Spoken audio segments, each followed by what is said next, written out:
আসসালামু আলাইকুম রহমতুল্লাহ। সবাই কেমন আছেন? আশা করছি সবাই ভালো আছেন, সুস্থ আছেন, আর আমিও আপনাদের দোয়ায় অনেক ভালো আছি।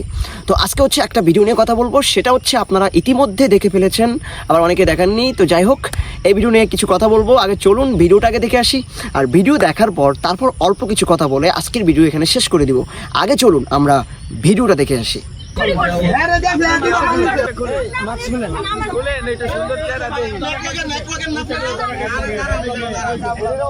চুরি করতে গিয়ে বিয়ের প্রস্তাব।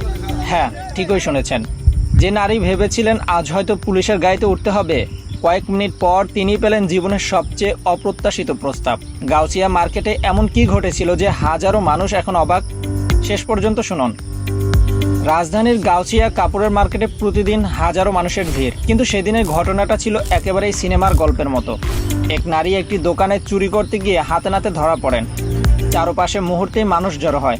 অনেকে ভাবছিলেন এবার বুঝি পুলিশ ডাকাই হবে, কিন্তু ঠিক তখনই ঘটল নাটকীয় মোড়।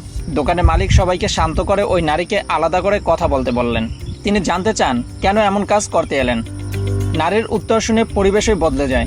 জানা যায় তিনি একজন স্বামীহারা নারী এবং তার একটি ছোট সন্তান রয়েছে। দীর্ঘদিনের অভাব অনাটন আর সন্তানের মুখে খাবার তুলে দেওয়ার অসহায় চেষ্টাই তাকে এই পথে নিয়ে এসেছে বলে দাবি করা হয়। সময়ত প্রিয় দর্শক, আমরা সম্পূর্ণ ভিডিওটা মনোযোগ সহকারে দেখেছি। তো এই ভিডিওটা দ্বারা একটা জিনিস বোঝা যায় স্পষ্টভাবে, যে আসলে আজকাল আমাদের চেহারাই সব কিছু। চেহারা যদি, এই মহিলার যদি চেহারা সুন্দর না হতো, তাহলে কিন্তু এখানে একটা বিদিকিস্তিং অবস্থা, তার কিন্তু বিচার শুরু হয়ে যেত। আজকে শুধু চেহারা ভালো বলে দোকানদার চুরির বিচার বাদ দিয়ে দোকানদার তার প্রেমে পড়ে তার সাথে বিয়ের প্রস্তাব দিয়েছে। একটা আশ্চর্যজনক ঘটনা, একটা কি বলবো গাইস। তো এই ভিডিও দেখার পর আমি একটা জিনিস বললাম, আসলে এই দুনিয়াতে, আমাদের এই পৃথিবীতে আসলে যার চেহারা সুন্দর তারই আসলে দাম বেশি, এটা দ্বারা এইটা বোঝা যাচ্ছে। তো গাইস, আপনাদের কি মনে হয় অবশ্যই কমেন্টে বলবেন, আর এই ভিডিওটা আপনাদের কাছে কেমন লাগলো অবশ্যই সেটাও কমেন্টে বলবেন। আর যদি ভিডিওটা ভালো লাগে থাকে অবশ্যই লাইক, কমেন্ট, শেয়ার এবং সাবস্ক্রাইব করবেন।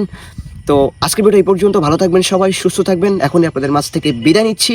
আসসালামু আলাইকুম রহমতুল্লাহ।